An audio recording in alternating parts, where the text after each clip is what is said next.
Hello, everyone, and welcome to the Lori Clark Show. This episode of my podcast is brought to you with the help of Zoom Us, a video and audio conferencing interface. It's important to know that I'm in no way sponsored by Zoom. I just want to tell you how much I love it. It is very reliable, easy to use, and provides excellent audio and video files that my team and I produce to share the power of story with you. Another non-sponsored, couldn't do without, but just have to tell you how good it is Squarespace. When they say it is the all-in-one platform, it really is true. I go into the back end of my website multiple times a day, adjust things, post podcast, add links, and look at our show's analytics, which all sync across my devices. And when I need an image, Squarespace provides an excellent resource that's powered by Unsplash. Now for my most favorite feature, the Squarespace app. Being a working mom, there never seems to be enough time in my day. So when my daughter's in ballet, I sit in my car and upload, post, and manage everything on my website from the app. It's really cool and seamless.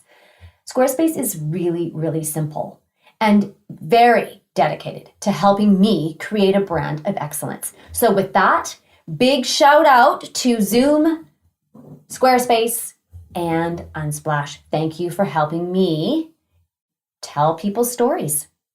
With that said, let's move on to the best part about today, the show. Please allow me to welcome my next guest on The Lori Clark Show.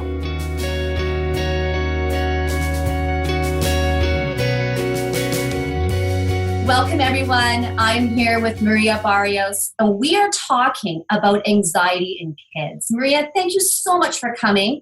You have an Instagram page called Kids Coping with Anxiety, and you are a mental wellness advocate for children, and you go into schools and talk to teachers and parents about anxiety and how to interact with kids. I'm really honored because this is your podcast, your page. It's a great opportunity to reach out more families, more parents, more caregivers. So thank you so much for this opportunity. Well, thank you, because when I saw your Instagram feed, I thought, you know what you're talking about, and I always feel there's that authenticity that comes through for you because you have a personal story that sort of began this process. Would you start off by sharing your personal story so that we can then use that as a framework? Well, let's see. Let me give you like a short version. Sure. I would say that started when my kid was diagnosed with anxiety when he was only 6 years old. But have you heard that your kids are your best teachers? Yes, I have. And I want to ignore that sometimes. Yeah. So I really believe that through my child experience and all the struggles, I relate so much to this that it took me back when I was a child. Since I remember, I have been always being that worried kid that was always overthinking and like trying to control everything and the outcome. So I knew exactly how to handle situations, and I was functional. I think I think I was labeled actually like, because she's so nervous all the time. But at the same time, I was very brave. I graduated from university and I moved to the capital of my country, that it's Venezuela in South America. And then when I was 25 years old, I had my second panic attack. I recognized that I had one when I was 17, but in that moment, my mom thought that I was like a seizure or something like that. So that was the same time that I met my husband. And now my husband.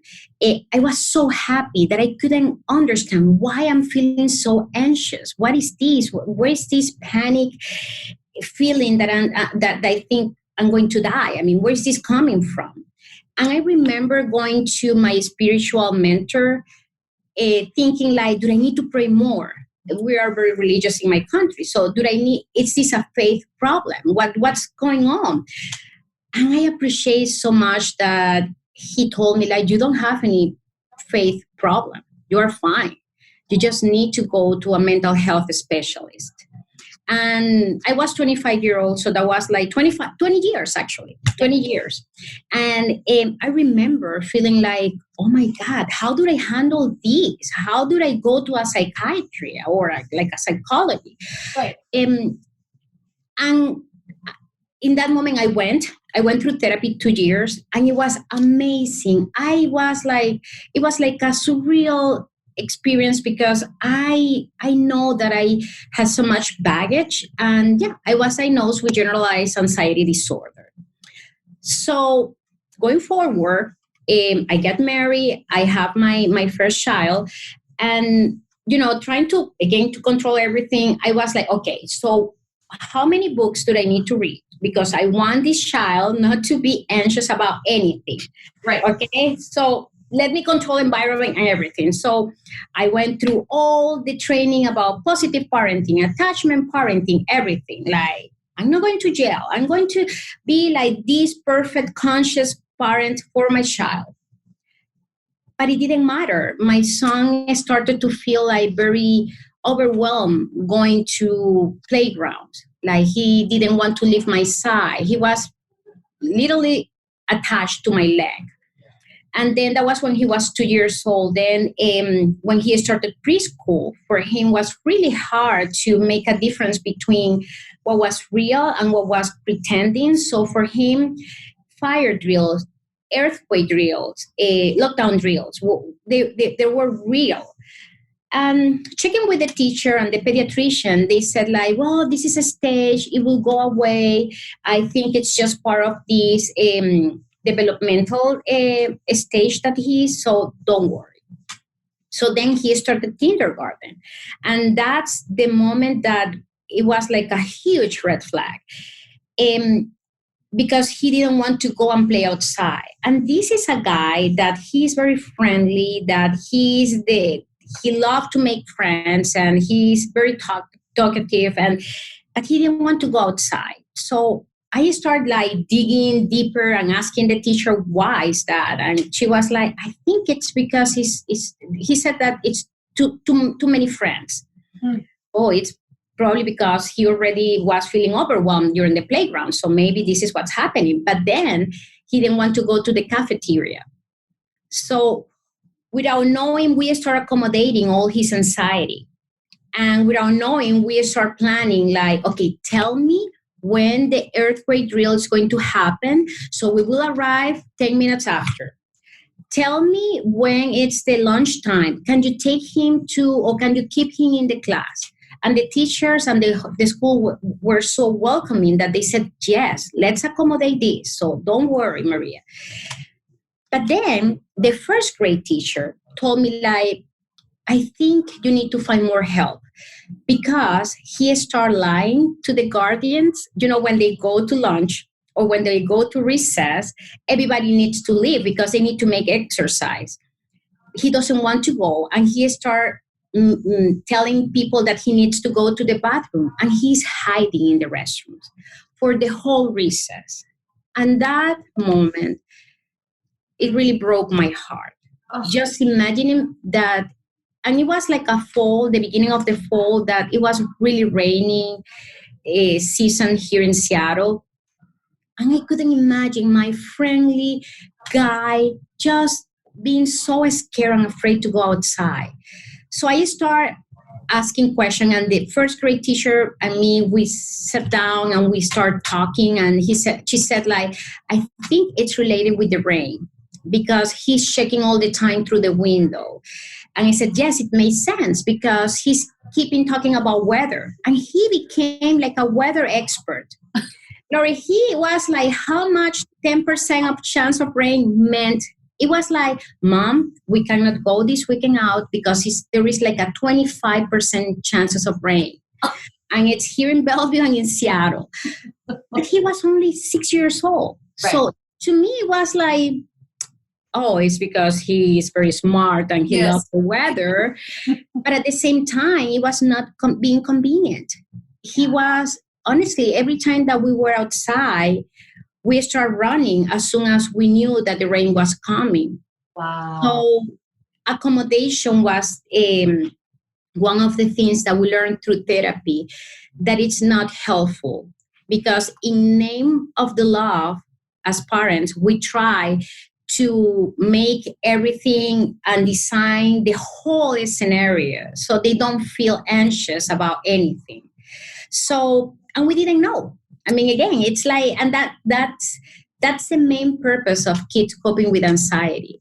I mean, we don't have information.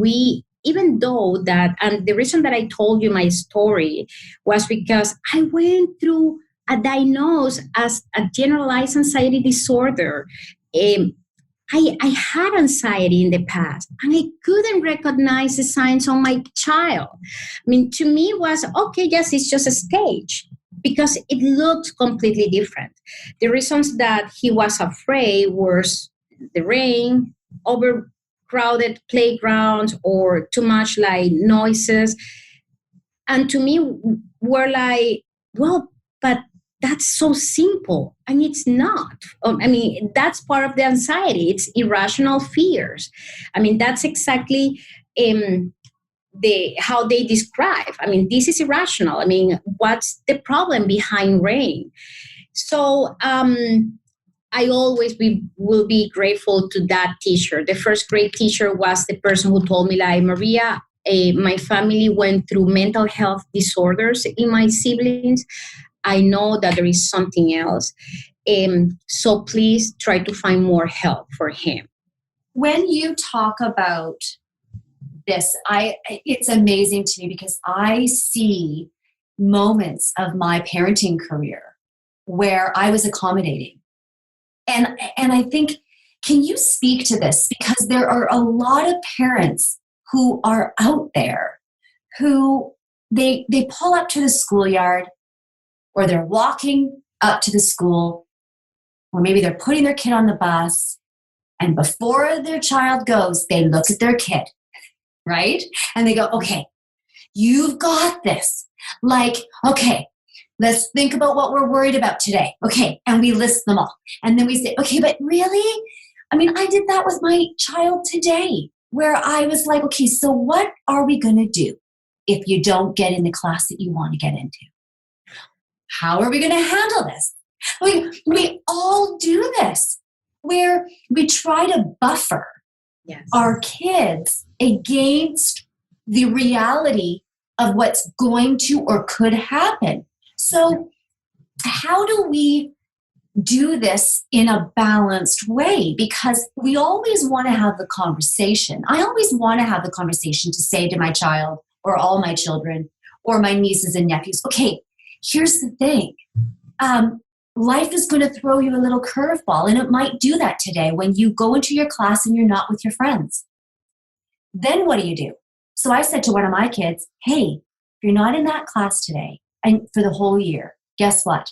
What is the worst thing that could happen? Well, I'm going to feel really, I don't have any friends. Okay, but do you know everybody? Yeah. Okay. So then does that mean you're in, you don't know anybody and will be alone? No, it just means that I don't have close friends. Okay, so is that an opportunity to learn to make new friends? Yeah. So I say that. Then I talk to my husband, and he's like, do you think she gets it? I said, I'm going to ask Maria when I talk to her today. That's what I'm asking you, because that's what every parent just did today. Yeah. Yes. Right? Yes, exactly. We all had that big talk, or most of us did. Yeah. Well, let me tell you something that I always said during my talk to parents. And it's like, when you get pregnant and you go through all the curriculum at the hospitals with all the classes, yes. Right? Yes. Birth classes, CPR. Well, should be a class about parenting and mental health. I really believe that, because we only know what we know, right? Yeah. So what you are doing, it's right. I don't see anything bad, because what you are doing is and every parent it's doing is trying to coach their kids, emotional coaching. And that's amazing because, as you said, I mean, this is a big opportunity to talk and to play an scenario before it happens. That is amazing. But something that I didn't know was that part of the anxiety, it's the repetition and the looking for reaffirmation. So in our case, my child was always asking, is it going to rain today? Do you know if it's going to rain? What do you think? Is it going to rain or it's not going to rain? And in that moment, I went to my phone. I said, like, look, the whole week is going to be sunny. There is nothing to be worried about it. But then I didn't know that I was just feeding his anxiety. Can you believe that? I mean, it's no, I see it when you say it. And now that you tell it to me, and I'm sure what the listeners, they're hearing what I'm hearing too. What is the difference then between the accommodating and then the coaching? Because so every person's going to go, yes, sweetheart, look, like, is it wrong to bring your phone out or to get the weather app and say, just look at it every morning if you want? Yeah. So I think, and again, based on the therapy that we went through, that I love all the providers that has been helping our family at Seattle Children's Hospital, they tell you that the biggest difference is that when it's the whole day. So in our case, that question was since the moment that he woke up until the moment that he arrived from school. And he asked the same questions to the teachers. And he talked about that. And all the books that he was getting at the library were related with weather. So it's so confusing because, again, he's very smart, but he was like so passionate to know more. And that's the way like his mind was trying to solve that fear. But here's what we learned. And again, I remember telling the mental health specialist, I'm always challenging her, like, okay, tell me something, because I learned that a conscious parenting do this. I mean, we don't ignore questions. I mean, we talk and we have open conversations. It doesn't matter. I have all the patience the whole day. But she was explaining to me the biggest difference is in this case, you have a child that the chemistry in his brain, it's really, really extra alarm. It's like the alarm system, it's not working properly. So when he smells like a burnt bread or toast, he feels like the house is going in fire. And it's because the way that his brain has been wired. So this is very important because to all the parents and caregivers that are listening to us today, it's anxiety, it's normal. We need anxiety in our life. Otherwise, we'll be, as I mentioned earlier, we will be crossing the street without paying attention to cars. I think the red flag, it's when and how often this is happening to your child, and when this is debilitating your child's life, when this is in the middle of his way to or her way to enjoy life and to enjoy what used to be something that they really have fun, like going to a school or spending time with his friends during recess. So nothing wrong to answer questions, but here's what we did. We learned to schedule worry time, and that was like crucial. I mean, that was like, oh my God, how we you just said schedule worry time. We schedule worry time. I love this. Yes. That was amazing. When we learned that and we heard that, we were like, really? I didn't know you could do that. Lori, honestly, we were telling the mental health specialist, like, tell me your secret. This is magic. Because during the appointment, we didn't believe that will work. Right. But we start doing that. it worked. I mean, it was amazing. Okay, so walk me through this. Okay. So when did you schedule your worry? So we didn't want to schedule that before the beginning of the school because we knew that he was going to be worried about our conversation. Right.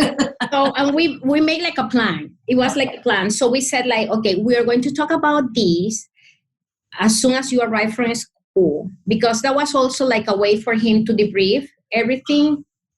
So we said, we are going to spend 10 minutes, no more than 10 minutes. We're going to spend 10 minutes and you're going to tell me all your fears. No matter what it is, tell me all your fears. And Lori, I can tell you that like 3 days after, I mean, the first days he was like breaking that rule, of course. And we were like redirecting him. I mean, he was 6 years old. So we were redirecting him like, okay, let's do this. Why don't you write in a piece of paper or draw a picture? Okay, so you remind that we're going to talk about this when you come back from school. And after like 3 days, 4 days, he was following our rules. And that was the time. And I will say that after 2 months, we stopped doing that because he stopped, well, this together with other strategies that we were putting into place. Yeah. But at least the conversation and the repeating questions and me answering, and that was only 10 minutes a day. So then that really, because here's what I was going to ask you. I have it written on a piece of paper. Like, I'm thinking to myself, so when someone is over organized, right? Like they want to know, you've already laid it out and they want to know again and again and again. As a parent, you look at that child and you go, what? Like, what do you want to say? Say it now, quick, say it, because you've already asked. And then you get really impatient and it puts them on edge. It gets them to be, and this is just, hey, I'm the first to admit I do that. I just go, you asked me 3 times. What is wrong right now? Like, I'm not thinking that this might be anxiety, Maria. I don't have anxiety. So I'm thinking, what is wrong? Yeah. So if I begin to say, okay, let's take 10 minutes, maybe 5 minutes, maybe it's not 10, maybe it's 5. What are you worried about tomorrow? Mm-hmm. Is that what you do? Or do you go, what did you worry about today? So what we do, it's like, let's say he's worried because, of course, I mean, in that moment, the rain was his worry, but then it was salmonella, flu, cancer, you name it. I mean, it was like different because that's the tricky part of anxiety. It's the overload, the brain, the more knowledge, the worse it gets, right? Exactly. And you jump from one to another one. So and you make really good questions. I really appreciate that because I never have talked with anybody about this. But what we did was like, okay, I already answered your question. Yeah. So do you have any other fear? And seriously, it was like, well, I'm afraid that tomorrow I'm going to lose the recess because the teacher told me that I didn't finish my math assignments. Okay, so what are you worried about? That I won't be able to play with my friends. Oh, so you are going to play outside. That's so nice. And there is something. So you praise them a lot for every small step. And again, it's valid, any fear. And sometimes he even laughed because he was like, oh, I'm afraid that the dog is going to chase me. So like, I mean, like crazy things. But for him this is a time where all these fears that I have in my mind and I have remained silent for so long, I'm free to talk about this. Well, and it almost seems like you empowered him by moving him towards a very logical way to brain dump. When we're working on a plan or when we're planning, if you're planning a grocery list, you write all the things down and then you put them into categories. And I think that really helps a child kind of get everything just vomiting it out almost to say, I'm barfing all this information out. Go. You've got 10 minutes. What is on your mind? A lot of people, like I said, go, Gah, you said that 3 times. What's wrong? Are you not hearing? Yes. And they're going, I am. I'm just really afraid. And you don't know how to manage that as a parent. Can we talk about real or pretend? Actually, tell something about that. Yeah. Sorry to interrupt you, but it's important, especially for the people that are listening, that it might feel related with this. Okay. And it's that I'm talking about the victories, right? But we struggle a lot. Yeah. I cry. My son cried. My son went through panic attacks during the whole process. So it's not, as the doctor says, magic. It's a lot of work. And that's the key. Because one of our biggest concern, and my husband was very honest with the specialist, said, like, I don't have the patient that she has. I mean, when he asked me the second time, I am like, I already answered.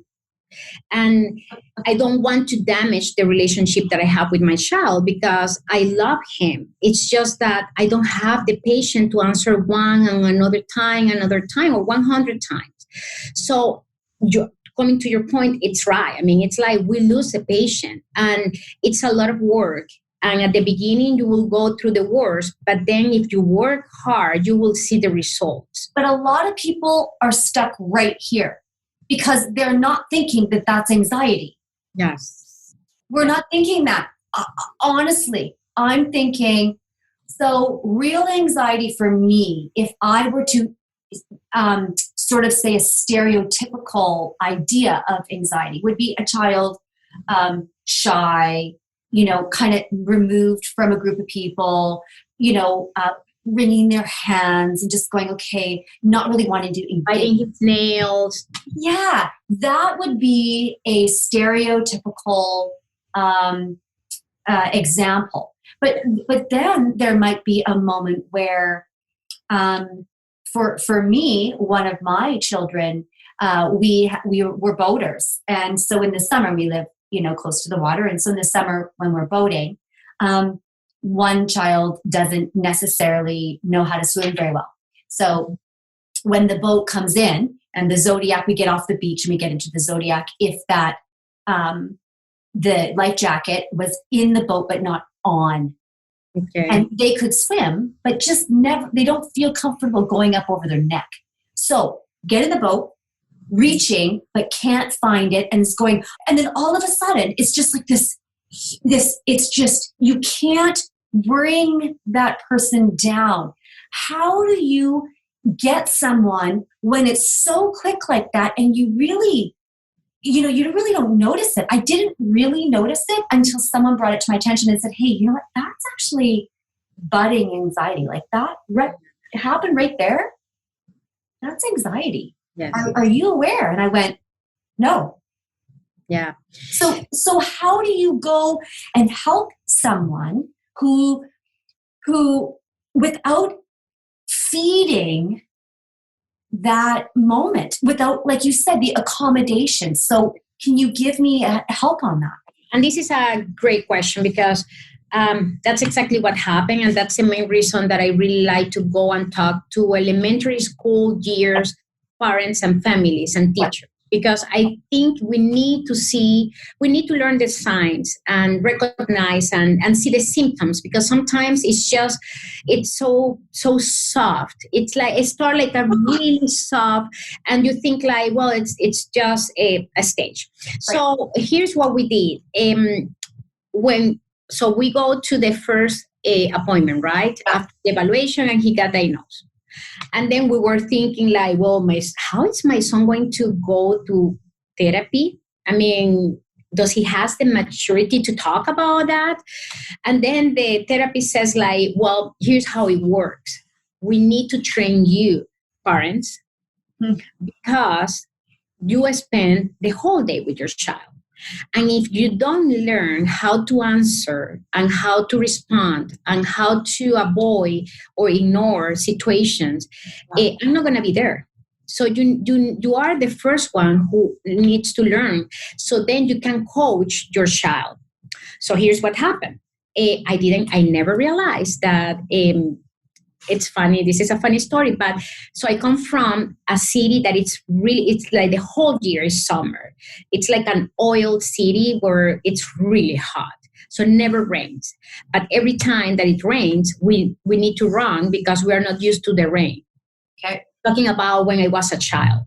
So here, I never realized that every time that was raining, I was telling my kids like, run, we need to go to the car.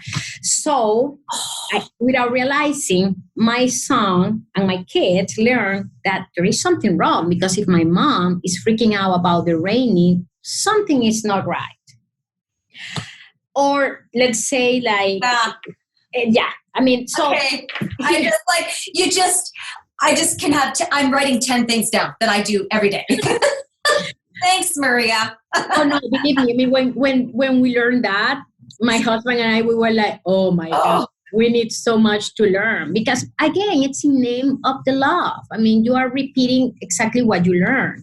And that's what's working on this requires so much like conscious and attention and like being aware of what you are saying in front of your child, and being very careful about how do you phrase a situation, how do you explain a situation. And if you want to freak out, you need to learn that you are a role model for your child. So this is something I think is really important. Let's camp here for a minute, because most people in the mornings, how are we getting out the door?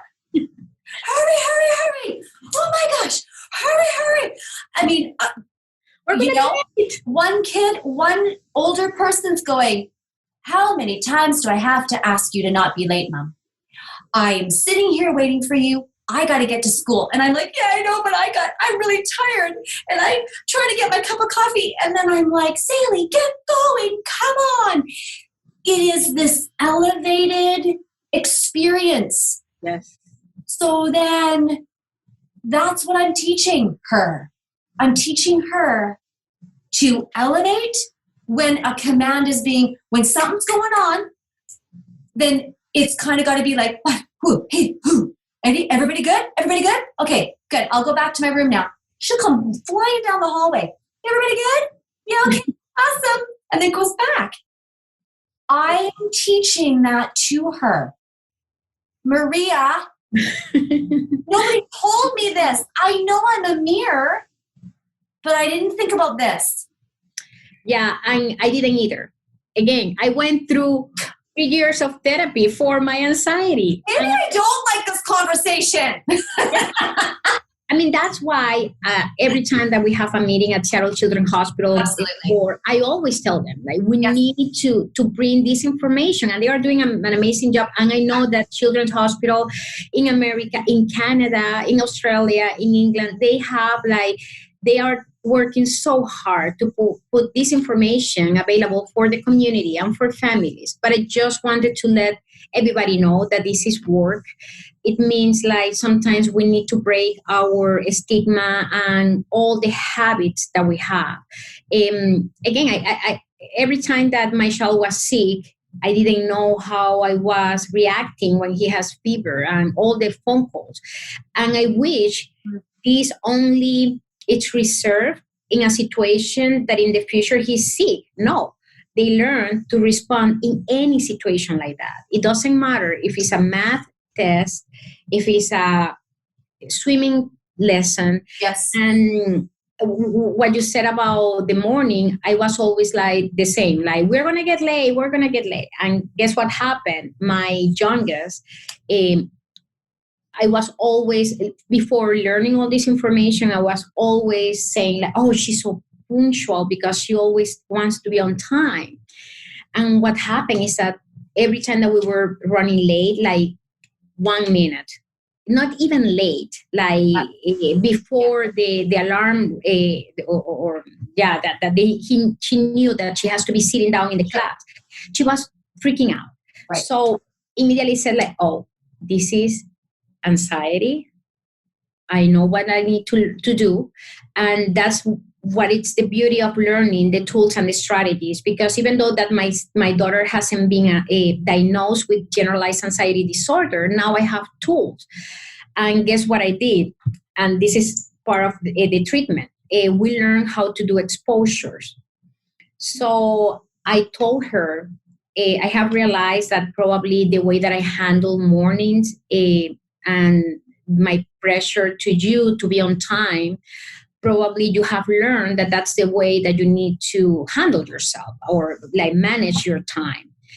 And I apologize because that's not my intention. I think I need to wake up 20 minutes earlier. So let's plan this. And she was like, okay, let's do it. Because in that moment it was all your work, Mom. I said, but I need you to work on this because I realized that you start yelling at your brother if he's slower than normal. And I think you can learn from this. So here's what we're going to do. I want you to, we're going to do an exposure. And Lori, her face was like, what kind of exposure? Because she knew exactly what exposure meant for brother, right? Totally. And I was like, we're going to arrive 5 minutes later. And she was like, no way. I'm not going to arrive 5 minutes later. What is the teacher going to tell me? I said, like, I already talked to the teacher. So I want you to experience what happened if you arrive 5 minutes later. Oh. And she was crying. She was in the car. And that's something that we learned, that we know that these kind of exposures are really hard for them, because she learned that being punctual on time, it's the way to go. And the rest. But there's no flexibility. Exactly. There is no flexibility. So the first day. What's going to happen, Maria, if she's in class and her teacher, their teacher holds them back at, let's say, in a class, and they're held back to go to the next class? What is going to happen? And that teacher's giving a very important assignment and saying, here's all the details. And then she misses that because she's freaking out. Yes. Okay. Her mind, it's like, it's 9:20. I should be at the gym. What's going to happen? Okay. What's the teacher is going to tell me? So that's exactly what we wanted to avoid. And she was in kindergarten. I mean, kindergarten. So, a little early. So it was like important, but it was important to her. And that's the key. So we did that for a week. And at the end of every day, I asked her, like, how do you feel? And did somebody tell you anything? She was like, Mom, no. And you know what? Other kids also arrived even later than me. I said, oh, wow. Well, you know what? And that was also a part very important in this process. So, like, I really admire you, the way that you handled, because I knew that you didn't want to do the exposure. I knew that you were very anxious about running late or arriving later. But you still did it. And you know now that you're going to be fine. So, yes. Okay. This is so good, because because this is part of my life, that what you just did there, what we just did is I can only imagine the people that can relate. Now take us into where a child has some level of anxiety about their friends, about friend groups, about being with someone on the playground. And then maybe they try to get that play date at the end of the day because they're worried about connection. They desire connection, and then they come home to their parents and they just fall apart. Yeah. Because, mom and dad aren't there, or caregiver isn't there during the day. And we don't know what goes through kids' minds, whether they're looking for belonging, they're looking for affirmation from people. And sometimes when you are anxious, it comes off as being really reserved. Yeah. And then it's maybe polarizing, and kids don't want to be around that.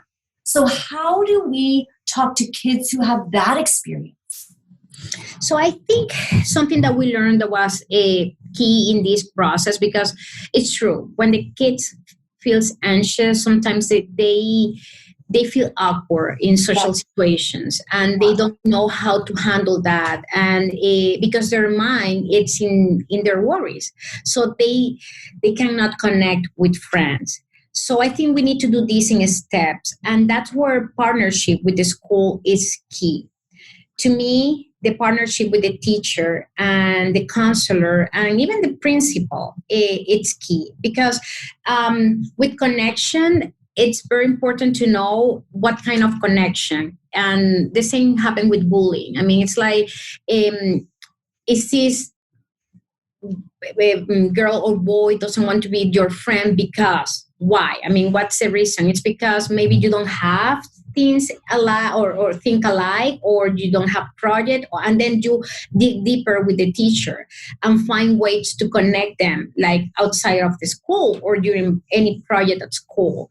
So I think in that particular case, I believe in partnership with the teacher to know exactly what's the dynamic between the kids, and if something that more related with social awareness about, hey, well, yeah, but Timmy, it's interesting to play with you, but because you are so focused on this, you didn't realize that he asked you to go and play ball, or, well, Timmy doesn't want to play with you because he has already a group of friends, and it's okay. How about if you go and play with this other group of kids? Because, again, this is part of the flexibility. I remember, so part of the therapy is that we go to parent classes, and the kids go to one room with a psychologist, and the group of parents stay in another room with a psychologist. And so we talk about everything that we went through during the week, and the kids the same with the psychologist. And in our case, I remember there were some kids that were talking about bullying and not finding friends, and they have to do exposures. And part of that exposure is like, we want you to try to connect with a different person in your class. Just say hi this week. And then the following week was like, okay, so this week the challenge is, or the exposure is, you're going to go and say hi and talk about, do you have siblings? So it's just baby steps. So there are like different ways, but I guess that it's depending of the situation. And so that's very interesting too, because I would consider myself a veteran parent now that I've got a 21-year-old. You know a lot. And I've been through teachers who a child is coming to them and saying, I don't feel safe. I am worried. And maybe they're doing what your son was doing with you, where they're asking, what, they're repeating the question. They're showing some anxiousness. And the teacher will say, you know what? You need to go outside. You need to deal with it because you're going to make it, or something like that. But they talk firmly, and they do not create that safety that the child is asking for, because maybe the teacher doesn't understand that this is anxiety, or maybe the teacher's like, I've been here for a while and this child just keeps asking, or I have 5 kids like this and it's really hard. Like, it's not a judgment on the teacher, but the question is, how, if you know this is happening as a parent, how do you handle it? And then what do you say to your kid in order to help them deal with that teacher that's not coming across as supportive? The third question is, what do you say to the teacher? I don't know all the answers, but here's what I have done. I did this because my mom used to be a teacher, a first grade teacher, and then a principal in a school. And I spent I spent a lot of hours there and listening to her.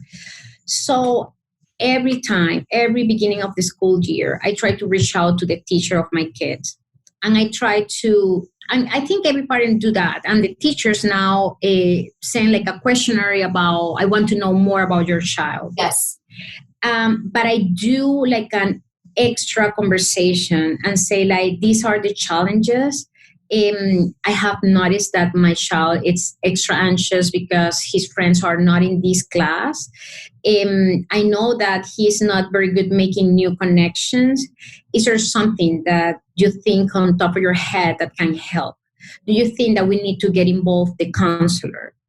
And I believe that when that conversation happened at the beginning of the school year, it's much better because for a teacher who has 19, 20, 25 kids, or right now with the online learning, let's say my daughter's class has, I think, 28 or 30 kids. Yeah. It's really difficult. I mean, the teachers are, they are not superheroes. So it's really difficult. They don't have a background in psychology. They are teachers and they have a lot to carry during the day. But if they know, and that was something that at the end of the first grade for my son, when I talked to the teacher and said, like, I'm going to be forever grateful with what you did and going the extra mileage. And she was like, Maria, I will do the same for every single child, but not all the parents approach me. And I need to work with somebody. Okay, so then I'm going to ask you the big question. What about the parent that says, I'm the only family that this happens to? Oh. I feel so much shame because my best friend's kids aren't like this. And I don't know how to deal with my child that's like this, but they have it all together and we're falling apart over here. Yes. And there's guilt and there's this shame and there's this self-isolation that, we aren't, look at us. They must judge us. They must think we are brutal. Like we don't have it all together. What do you say to that person? Because if it's that family, if you are that person who believes you're the only one, then you're not going to go to the teacher. Yeah. Yes, exactly. And that's the main reason that I became an advocate. That's the main reason that I go to, and I do it in my community. And now with Seattle Children's Hospital, we're trying to expand to different other cities here in Washington State. And that's why I started Kids Coping with Anxiety, because it has like a broader space. But it's really hard. I was there. I was that mom that during kindergarten for my son, I thought that everybody was watching us. And I felt alone. I cried. I felt like, oh my God, we are the only one. My son is the only one who has this situation. And I couldn't even see how, I will say, second grade will look like for my son. Right. To me was that short. I couldn't imagine. And I remember one friend who is an occupational therapist, and she told me, like, Maria, this is so common. This is so normal. And that's when I approached the teacher. And she said, like, oh my God, yes. I mean, he's not the only one. I mean, at least I have like 10 more kids in my class. And I was like, where are all these moms? And it took courage. Honestly, it took courage because, as I mentioned, we are like very private with our life. But then I said, like, if I don't speak up for my kids, who is going to do it? Right. And I really needed to do it because people just interpret things and they are going through the same things probably. And that's exactly what happened when I started talking. And I went to the principal, and she was like, I told her, like, I want to bring in a specialist to talk about anxiety in the school. And she was like, oh my God, this is so good. And then we had the first conference and there were like 100 parents there. And then everybody was approaching me and I was like, oh my God, you're in my class. I never knew that your child was going through the same thing. And she was like, me neither. So I really believe that's part of that guilty that we feel as parents. And also it's important to speak up and break the stigma. And absolutely. So what is it? I have, there's anxiety around different things though. Like I'm in some of the research that I've done, anxiety of just being fearful of everything. Fear of failure, yes, and fear of being alone, fear of embarrassment. Yes. I want to hide myself so that the teacher doesn't ever call out. I want to diminish my magnificence so that the teacher doesn't ever ask me a question. And I feel very lucky because in our case, my child anxiety presented very verbal and very active. But how about that child? And that's why sometimes the parents are like, how come I never saw the signs? Yes. Right now, this is the month of suicidal prevention. And I think I remember, that's how I started the page, Kids Coping with Anxiety, because I met a mom who lost his son because he died by suicide. And when I talked to her and I said, this is what I'm doing, I'm trying to bring this information not to even middle schoolers, to elementary school kids, families. She was like, I wish I have known this information because I in that moment, I will be able to recognize the signs. And I didn't see it, Maria. I didn't see until he had his first panic attack or psychosis attack, or he couldn't handle the depression. And now I am advocating for all the families. But it was like, but she said like, but it's too late for my family. Absolutely. And it is too late for her family. And it sounds like she has been able to offer you, her own experience, because you have on your website today, you posted that. You said, avoiding the topic won't help them learn how to get help if they need it. And this is really, really the foundation of what we're saying. You also say, while the warning signs in children can be subtle, learning potential red flags plays a crucial role in intervention. Yes. And so then that leads me to this next place of asking you, okay, so what we may expect to see for anxiety or for some mental wellness. So we go anger, lack of focus, over planning, avoidance, negative. But what is underneath what we actually see? So there's like what we might expect to see and then what we are actually seeing. And that's something that I think is really important because it's almost like an iceberg, right? We've got all the things on the top, but really there's this big, it's just this block of stuff underneath. Help us with that. Yeah. So that's the thing. I'm not doing this only for the stage that my kids are right now. It's very basic. I mean, the fears, it's like fear of rain, fear of embarrassment, like talking in front of the other kids. Yeah. But because if it's not treated, it won't go away and it will grow. So middle school, it's the mix between puberty and like new school, bigger school. And then when they got to high school with all the pressure and love involved. So how does this look? Like a child that has this fear to not being able to fulfill his parents' or her parents' goals, like going to university, filling out the college application, or being successful in any sport, for example.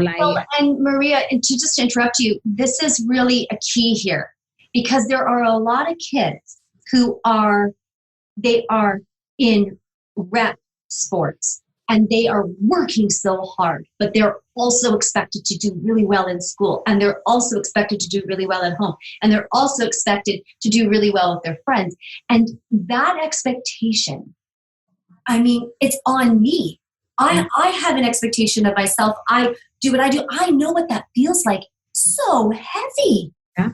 So we're putting things on our kids that are really heavy. Some things that you and we didn't experience when we were younger. My rep sport was playing in the yard. That's what I was doing. We were playing football and soccer and basketball. We were playing with our friends. I wasn't on a team. I was riding my bike. I was doing all those things.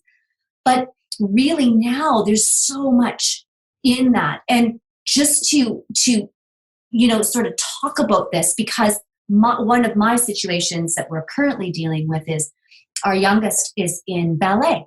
Mm-hmm. And I was talking with her one day and she said something about ballet and it needing to be perfect. And I went, can we talk about that for a minute? What do you mean when you say that? And she said, well, it has to be perfect.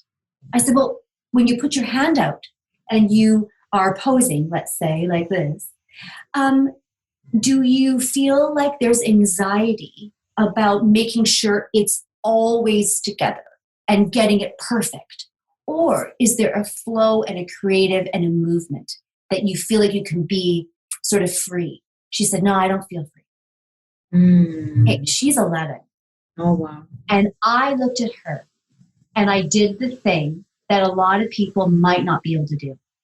I looked at her and I said, well, do you want to continue with that or not?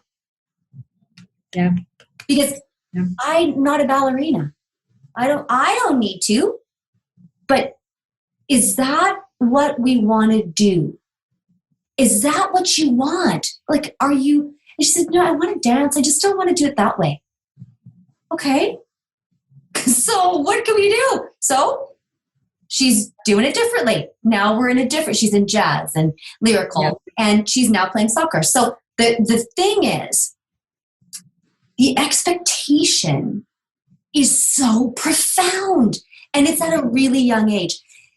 How do you walk through it with someone as a teacher or as a parent? How do you walk that through with them and say, okay, it's okay to let that go? Mm-hmm. Because it's really about us. Is that what you're saying? Exactly. Yes. Yeah, completely. And that's, well, my teacher, all the teachers at my kids' school already know me. And I also believe that because all this information now and all the social emotional learning at schools, it's doing an amazing job. So now the teachers are aware about this. Yeah. Different story with sport coaches. Depend on the coach. That's exactly where you as a parent needs to play an important role in saying exactly what you did, because it might be that now your daughter doesn't have that pressure and she continue like in a year playing dancing ballet and she becomes the best one, but it's for fun, not because I need to be perfect. Because this is something that probably most of the parents will say, like, I never told my child to be perfect. Right. No, you didn't. I never told my child that needs to be in a professional baseball team or like a professional soccer team or like the best scientific, or I never. Yeah. But we don't know exactly what we are saying when we praise them and said like, oh my God, you are like the words that we use. And that's exactly what all this education about mental health is saying. Like, you need to be aware about the words that you are using, and you need to being able to kind of like a narrator, like a person who is describing what are they doing. So let's say when my son is struggling with math, and I know that he doesn't like math, but he's very good in other subjects, and he wants to be an architect, and he's really good designing things. I always tell him, like, I know that you are making a very strong effort to be focused on this. And if you want to be an architect, you will find ways, okay? You need to find exactly how to love math, because eventually you will need it. But it's okay to me. I mean, these are my expectations, because you cannot quit math. You need math. But it's do it in your pace, okay? Let's try to find all the help possible. And if still you are struggling, let's try to find more help. And I think it's being very like, my expectations for you is to be happy. So then you're saying that you're not defining them by what is happening. They're not defined by soccer. They're not defined by dance. They're not defined by softball or hockey or whatever. You're saying one way to support, if there is anxiety there, it doesn't mean that you have to pull them out of it. It means that you open the conversation and let's revisit these things, because here's what you've said. You've said you have to remind yourself that words matter and that every feeling that the child has is important. Yes. And so when you I can really see the value of a scheduled worry session, because it brings this honesty and vulnerability into a space where it's very defined. It can't run away too far.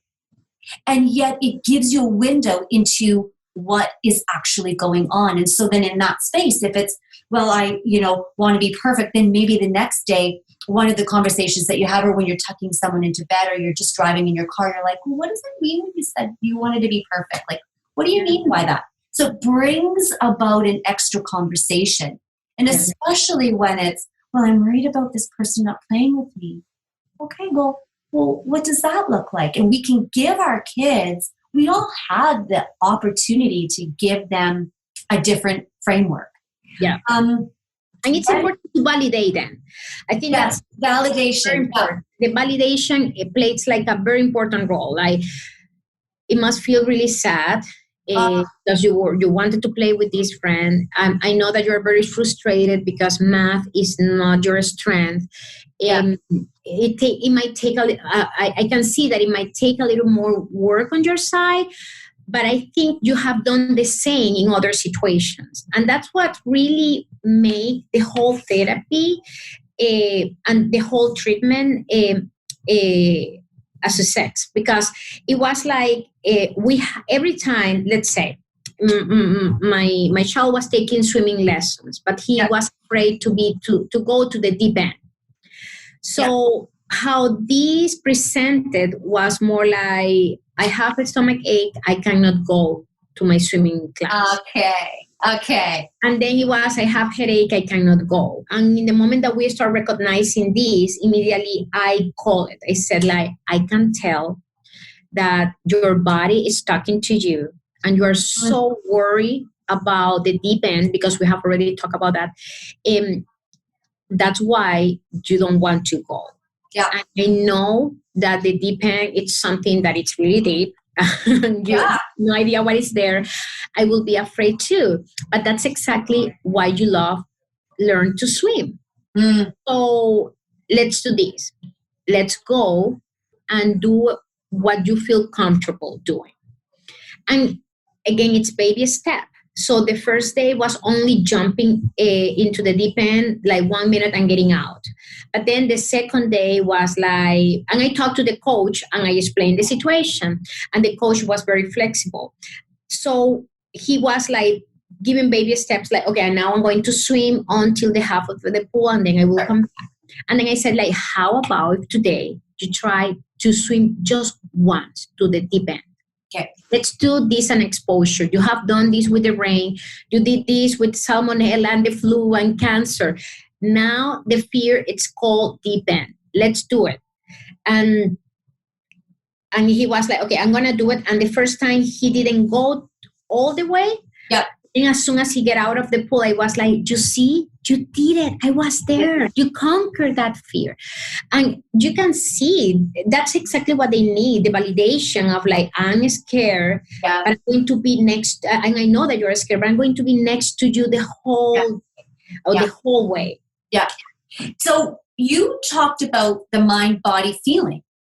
And I think that's really important to be able to put the language of what you are feeling, where you are feeling it in your body, to the conversation. So, right? So when I was talking, I was saying, well, where are you feeling that? I'm feeling it like here, and sometimes it's in my hands. Okay.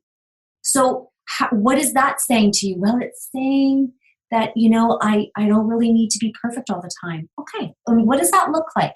It's would you say when you're dealing with anxiety that it's important to pull in and to ask the questions about where the feeling is in the body? Because it's not always in the throat. It might be in the stomach. It might be in the head, or they just might feel numb, tingly or whatever. So it's not necessarily in the mind. It's a lot of times expressing itself in the body. And you talk about that. Yeah.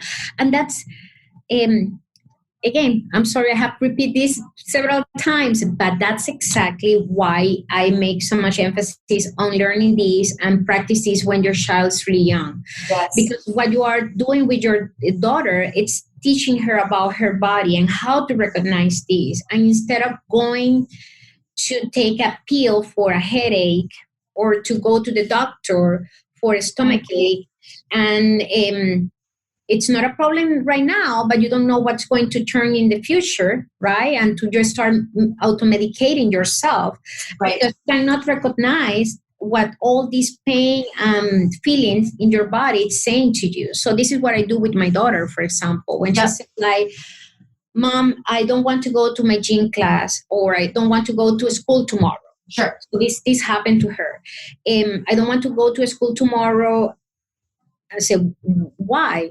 She said, well, because I am not feeling good. I feel like a stomach ache.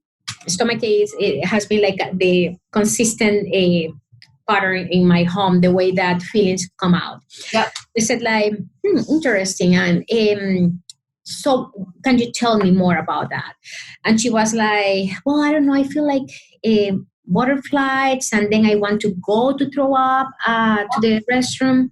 So, okay, let me check with the teacher. Again, this is a work like partnership. And I found out that she was placed in an advanced class for math. And in this math advanced class, immediately asked her, said like, do you think that this sensation of throwing up, it's related with tomorrow going to that advanced class? And she was like, well, probably. So why? Well, because the rest of the kids finish all the exercises before me. Say, well, if you are in that group, it's because the teacher think that you are capable. So that's okay. Everyone has like their brain works different.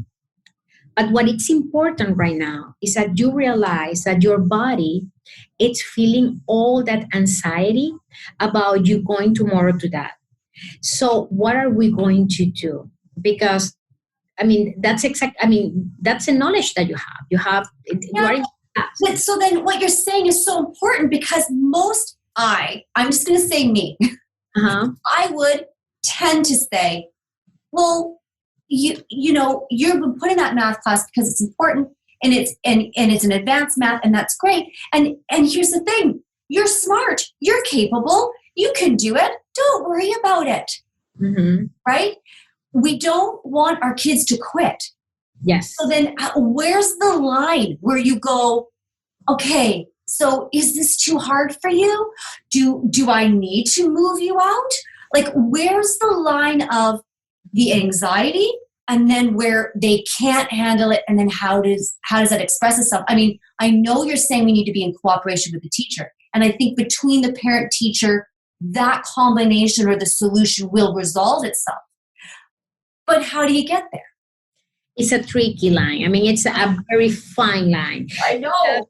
Yes, it's, and that's what at the beginning of our conversation, I said it's a lot of work, because it made you discover so much, and also about your restrictive songs, right? And all your emotional history. Yes. So you don't want to, I mean, you want a child. And I remember this. I remember when my kids were really young, I went to this class, and the conference asked, like, what do you want your child to be in the future? And everybody was like, brave, courage, like self-motivated. Say, what are you doing today? Are you, every time that they fall down, you come to rescue them? Are you trying to accommodate all their life around this. So I agree with you. I mean, the answer in that moment in our case was not like, okay, I'm going to contact the teacher and say, this is too much pressure for you and it's giving you anxiety right now, so you need to return to the general education class. My answer to her was like, I believe that your teacher thinks that you are capable. Let's give it a try. And I really want you to focus on your work and have fun. If the rest of the kids are very competitive, that's the way that they handle their life. But the way that you handle your life is that you have fun. Wow. And if there is a moment that you are not having fun and you still feel very anxious, I want you to come to me. And I want you to go to the teacher. And it was like a work of, and that was in first grade. So that was like a work of a lot of people. Because she was asking a lot to go to the restroom. And the teacher was like, I know that she's scared to go to this class.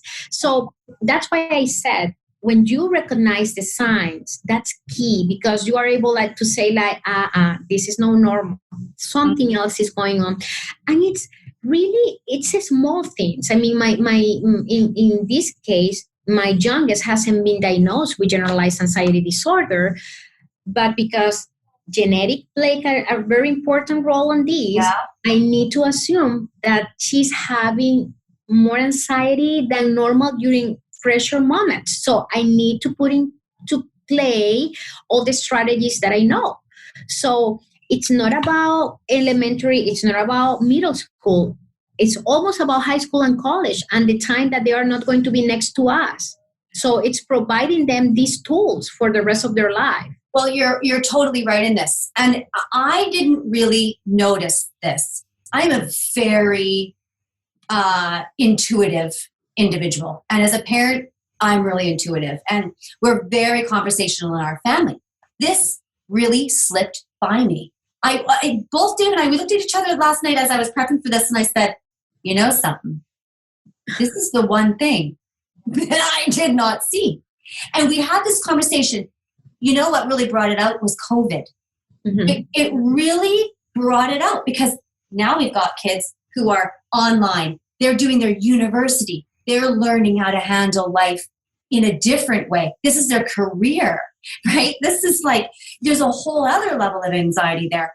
And then we pull it all the way down to our littlest, who was online school, she and all her friends. So this is really, I'm speaking with our family's experience, but I'm wondering if this is others. Because what happened for us was, we had downloaded information, all her sheets, all her math work, and her English and different science activities, all done. So she, being a little academic, would just go to her desk and she would spend 6 hours poring over everything and coming back and asking questions. And we brought in a math tutor, and it was through Zoom, and it was great. But on Sunday night, she came to us and said, I don't have my work for tomorrow. Right? We talked it through. The next weekend, Saturday morning. Okay, so I don't have my work. I still got some stuff to do, so I'm just going to go to my room and do some homework. And Dave said, hold on. We're going to have to talk to you about work-life balance. Mm-hmm. Yes. And we looked at each other and we're like, we're 45, you're 48. We don't even know work-life balance, and we're talking to an 11-year-old. And that was the thing, though. It was this desire to be connected, to not fall behind, to be seen, to not be the other, to get together with the friends and to still exercise the mind while working through this thing that's out there that might get our family, that might make us all sick, and someone might get really, really sick, and maybe they die. Yeah. I mean, this was heavy. Yes, it is. And then the anxiety of not being with your friend group. Oh my gosh. So okay. So if we're going back to school now and we've been through all this, can you, as the last sort of point of conversation, help us disentangle from that 6 months experience And now we're setting ourselves back where we're washing our hands. We're not touching everybody. Like, we're still in this mode. Maria. Yeah, I know. This is unprecedented. I know. I think something that has helped me during the whole COVID-19, and I was telling the same to my husband, it's like, let's role model for our kids. Okay. And I have been very honest. There are some days that I have been telling them, like, you know what, I'm sorry, because today has been really hard to me. I really want to go outside. Smoky outside. I mean, we cannot go outside. We have a puppy. She has been like craving that time outside. You want to go outside. And I really need time out.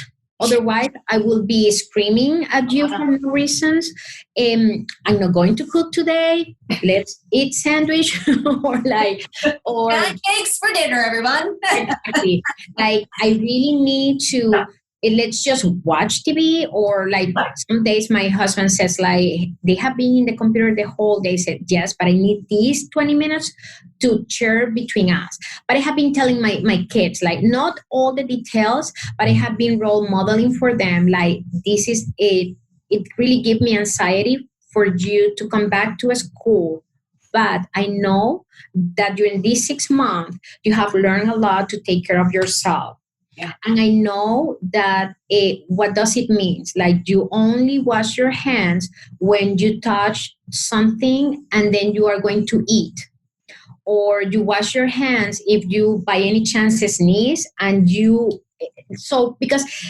And this is something that you can find on my page. I talked to one of the Seattle Children's Hospital specialists about where is the line, because right now there are going to be a lot of cases of compulsive disorders, like overwashing your hands, or using the hand sanitizer, or like 6 foot distance. So we were doing exposures at the beginning of when we come back, when everything reopened, because my kids didn't want to go outside and they were seeing everything like germs. And I was like, okay, I need to work right now. When you say exposures, do you need, I mean, it's always recommended to get someone's, a professional's opinion before you start doing this stuff. But exposure can be just very simply, okay, let's go outside for 5 minutes and come back in. Yeah. Well, this is, so depend of, let's say, the situation. And as you mentioned, we always recommend to check with pediatrician and then find a mental health specialist. Absolutely. Because there are certain fears that, for example, in our case it was funny with the salmonella. So one day we went to Trader Joe's and my son read a salmonella recall, like a hummus recall. And he was like, we cannot come back to Trader Joe's. No way. There is salmonella. Everybody out of the pool. We're not doing this ever again. It's off the list. Exactly. And he was, I mean, we have finished by that time the individual therapies, but immediately I remembered the exposure. So it means it's like baby steps, and it's like doing expositions or exposures to situations that create fears on you little by little.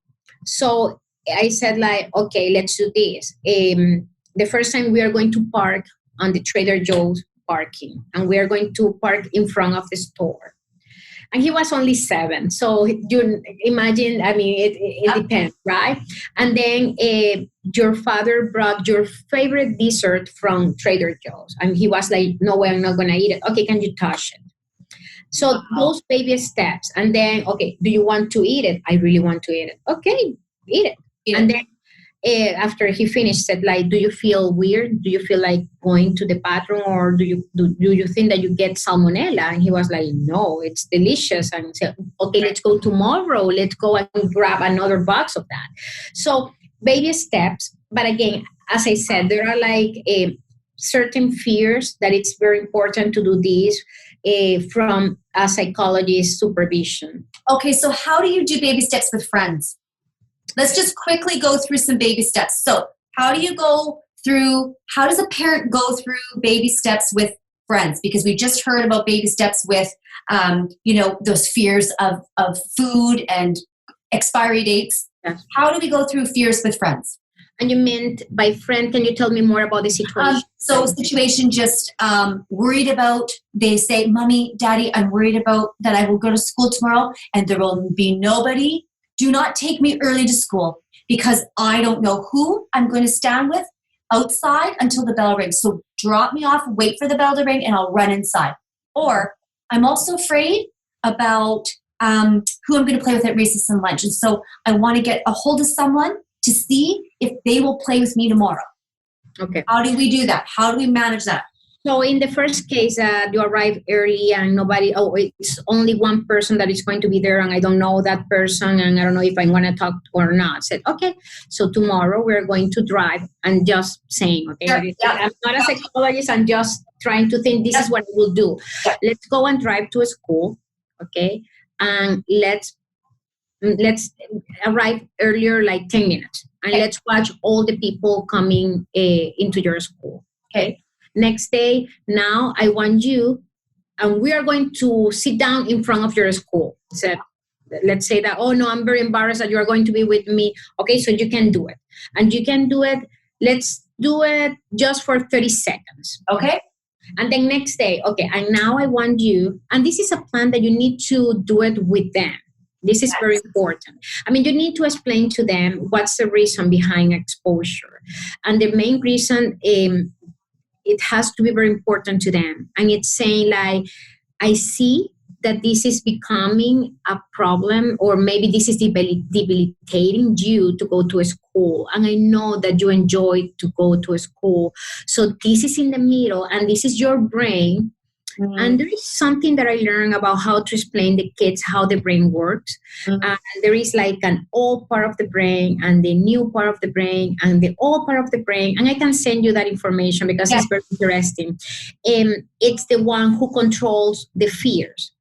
And the way that I explain to my kids is like, I realize that that part of the brain is controlling you right now. And it's made you think that when you arrive at school, you don't know that kid is not your friend, and it's giving you like a false alarm.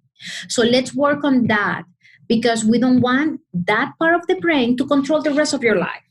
Right. Again, this is a lot of work. This is a lot of conversation. It is a lot of work, and it feels like a lot of work.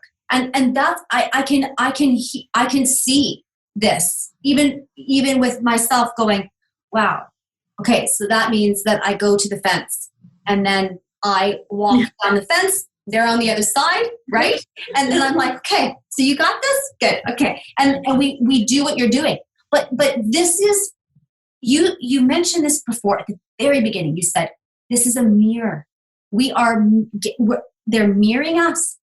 We have a responsibility to walk them through. And there are many parents that cannot go and stand at the fence with their child in the morning. They say, you need to get on the bus.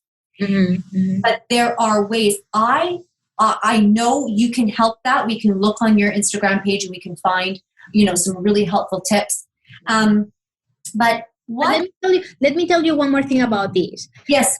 My son is now, he's 11 years old. And when the COVID started happening, he told me, I'm so glad that I handle all the exposures about cancer and flu and yellow fever.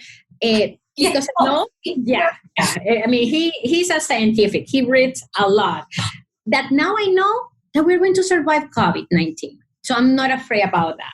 So what I'm trying to say this is, yes, it was like an investment of time and investment of breaking habits and learning new ways to communicate and to rephrase our sentences and be more aware about what we were saying. But now, like 4 years later, he knows the words, he knows the keywords, and he knows exactly that whatever it's the fear that is going to come to his life, he knows that he can conquer because he knows that he has tools. This is huge because this is not a death sentence.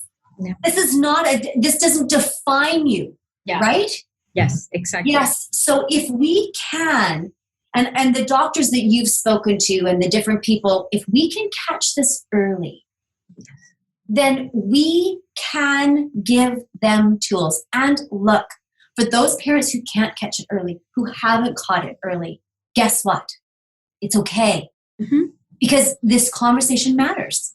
Yes. And the tools we can start to create different neural pathways whenever, really. Right? Exactly. Yes. So can you give us, what do you say to that family out there who is just feeling it? What do you say to them as we wrap up? Yeah, you said something very important. It doesn't matter if your kids are already teenagers or they are in college, or even if this information is for you. We need to start talking about this. We need to, if you don't know how, I recommend you to go to your family doctor or your kid's pediatrician and find a specialist. Yeah.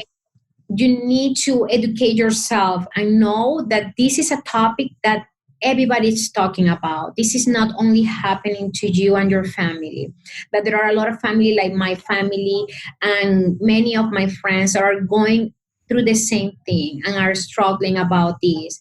And these matter as your physical health matter. And that's the best way that we can explain to our kids. If you have asthma, you go to a specialist. If you feel anxious because your brain is overreacting, you go to a specialist. It's the same thing. So I guess, and I remember this mom that I mentioned earlier that her son died by suicide. She said, my son lost hope. He thought that there was no way to help him. And I'm very sorry that I didn't have the tools in that moment. So I think what we are trying to say is that there is hope. Let's tell them that they are not alone, that we are going to find the help. We're going to find any resource. We're going to walk with them through the whole process, because mental health disorders are highly treatable. I mean, you just need to find the resources, and we just need to find the people that help us. I love this conversation, Maria. No, thank you. You make great questions. I never have talked about many details during our whole journey. So thank you. Well, it's so important because what was so important to me about you sharing your story and your experience is that this is really what my show is about. This show is about people sharing their experience because it will offer hope and possibility to everyone. Anybody hears this, they can take away the beauty of what you've said. And, you talked about some really, really important things about the accommodation, because we've all done it. We all do it a little bit. We all do it a lot. And we do it a lot in some places and barely anything in others. And then it's up and down, but we need to know we do it. And you brought that to light for us. I really appreciate what you said about everything is important, that everything our child says is important. And the one takeaway that I feel, I'm going to even do for myself, is this whole schedule worry thing. I'm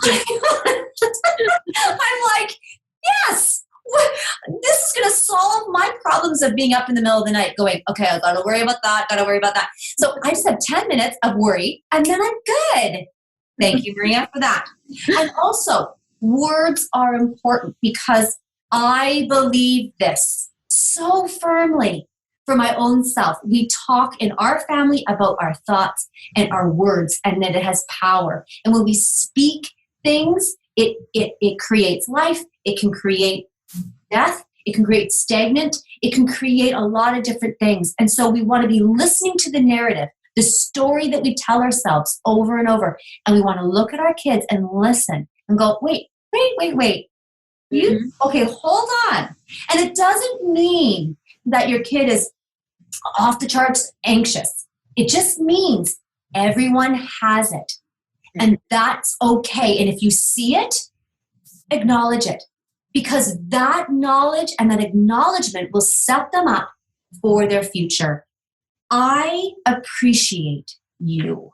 Thank you. And thank you for reminding us that we are not alone and that we can go and see our family doctor. If you have any concerns as a listener and a viewer, you go see your family doctor, your pediatrician, you can go to your school, any teacher, any principal, any vice principal, and the counselor there. And anybody will help you and give you what you need.